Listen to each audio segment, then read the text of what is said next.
Knowing how to connect chord shapes across the entire fretboard is essential if you want full musical expression on the guitar. But trying to memorize every shape can get overwhelming fast. That's why today, we're simplifying the entire process by using just 2 shapes. In this video, you're going to learn how to connect chords all over the neck using 2 forms. One you probably already know, and the other you probably don't. The first is the power chord. The second is a lesser known shape I like to call the staircase. I'm going to show you how these 2 shapes connect up and down the fretboard, which will teach us how to unlock any major key to its full potential. Once you see how they link together, we'll use that information to build a chord progression that teaches us the foundation of voice leading. This will instantly change how you look at rhythm guitar. No more plopping a shape down and waiting for the next chord. Instead, we're going to start creating melodies inside our chords.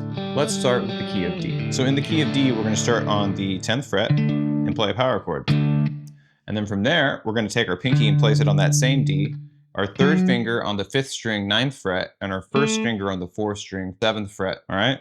And we can do that same thing now, D here on the 5th fret, and then pinky there, staircase. So we can label these root, 5th, root, root, 3rd, 5th, root, 5th, root, root, 3rd, 5th. So connecting all this is going to move us across the fretboard really quickly. So what about the 4th string and the 3rd string?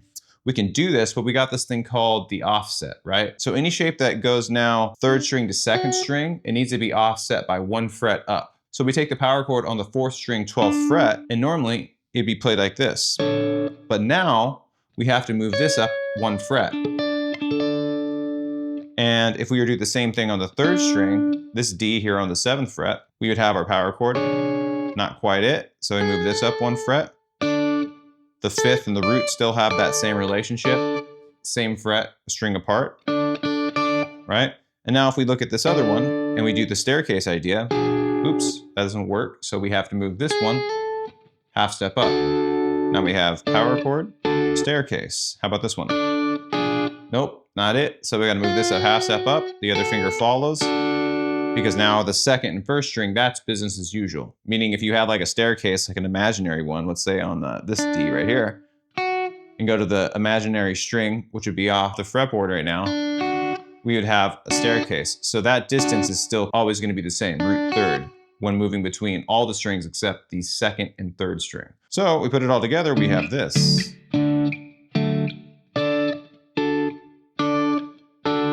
So by connecting the power chord and the staircase constantly up the neck, we start to reveal some more familiar shapes that you probably already know. So for example, if we take this staircase and this power chord, and then we think of the power chord on the 3rd string, we start to see something in between there. It's an A form bar chord, right? And so if you put this together with this, we start to get across the strings really nicely. Put that power chord up there. I'm just breaking it up into double stops. If you don't know what double stops are, be sure to check out my other video that I'll have in the description. And another one we can find is if we play this power chord and that staircase. Now, you gotta use the open string like a fret to see this one, but that would be our power chord. Like if it was on the 12th fret, it'd be a little easier to see. And what's that getting at? Well, we have this staircase and that part of that power chord getting really close. Wait a second, it's the D chord, right? And so that is now another hidden shape. We got the D shape and the A shape embedded all in between our staircase and power chord patterns. Suddenly, the fretboard becomes much more organized as we start to connect all these shapes. Now, let's learn how to change the quality. We can change the chord quality, which means major, minor, diminished, or augmented, by adjusting the 3rd and 5th of each chord. For example, lower the 3rd 1 fret, we have a minor chord.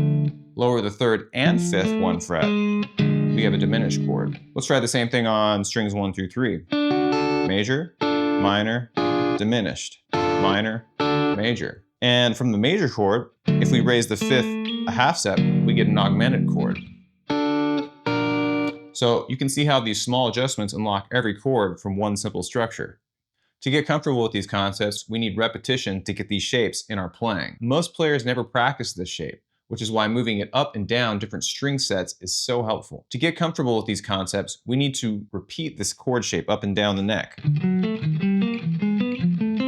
See how I break it up? If I do that, it becomes an arpeggio. And this can be said for all of them. moving whole steps. This is great exercises. Make a minor.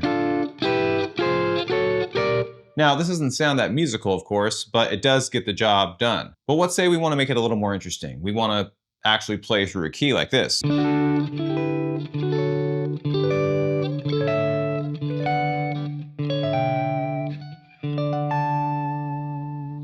This is what you heard me doing in the beginning of the video. But if we want to do this, we're going to need a quick refresher on the major scale and the theory that constructs it. We do this by seeing the major scale on one string. Now, as you may have heard, a major scale is constructed by adding a whole step, plus a whole step, plus a half step, plus a whole step, plus a whole step, plus a whole step, plus a half step. I prefer to think of it in scale degrees. There are 7 notes, and the 8th is the octave. Here's a shortcut for you. Just think whole steps between every scale degree, except the 3rd and 4th, and 7 and 8. So like 1 to 2, whole step. 2 to 3, whole step. 3 to 4, half step. 4 to 5, whole step. 5 to 6, whole step.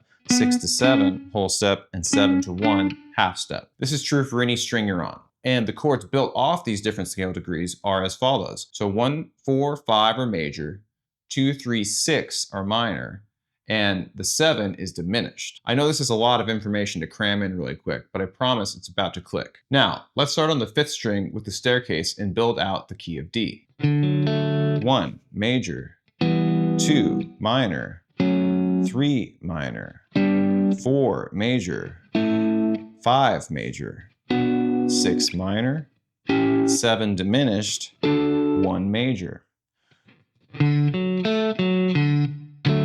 You could do this for all the strings. Here's strings 1 through 3.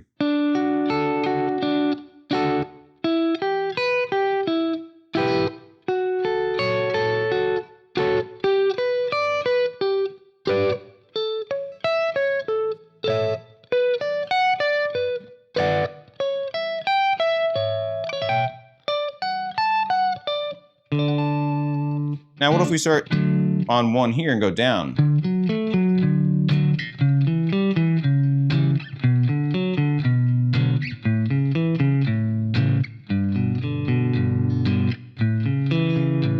Switch over to D on the 5th string.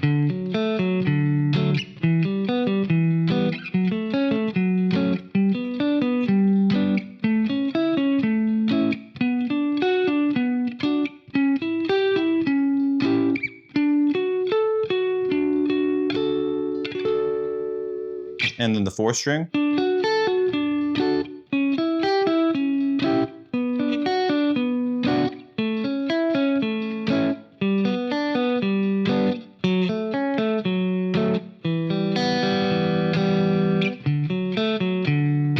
Another cool one is to just go 1 up and 1 down.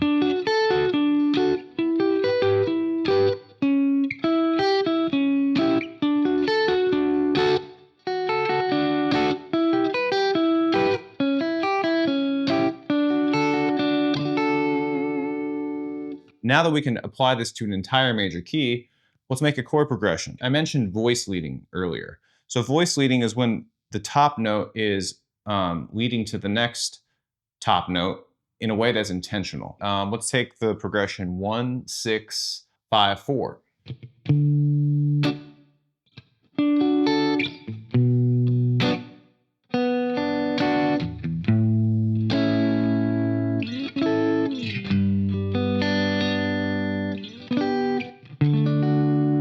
How about we take D instead of here, but here? And then from there, let's play 6 like we did.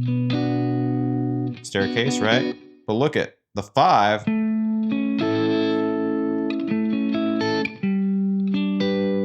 So now that melody, let's see, we had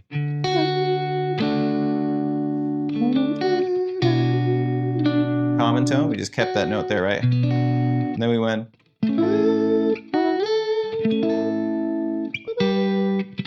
Voice lit it up, right? And if we keep taking this staircase, right?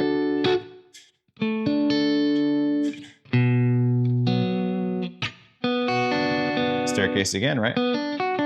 And then staircase here. Now, a cool thing to do to harmonize any of these shapes is you take every other one. So in the case of the one, the D right here, the staircase pattern, I would take this one, 1, 2, 3, and play that in substitute. And if we did the 6, the 5,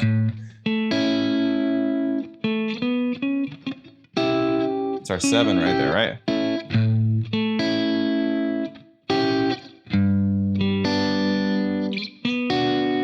So that's actually changing some of these chords into 7th chords, which I won't get too much in the details today, but experiment with the idea because it can get some pretty cool sounds. One more time.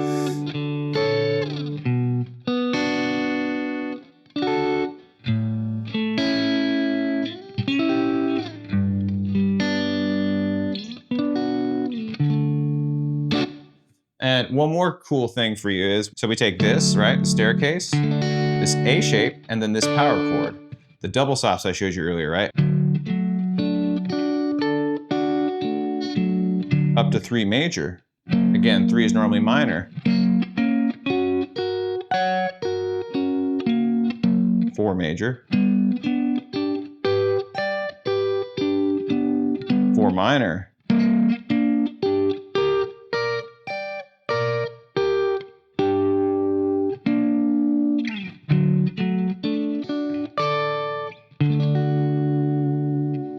So have fun with these. Break them up into small pieces, and you'll be really amazed with the different things you can do now with a simple bar chord. So if you're wanting to go deeper into topics like this, scales, rhythm, fretboard visualization, and truly understanding how the instrument works, I teach online lessons. Use the link below to learn more. You'll also find a free PDF that goes with today's video. It includes diagrams of the staircase shape across all string sets, plus a chart that shows us how to harmonize all the different shapes in the key of D. If you enjoy this approach, download the PDF and check out the lesson options. It's the best way to fast track your fretboard understanding.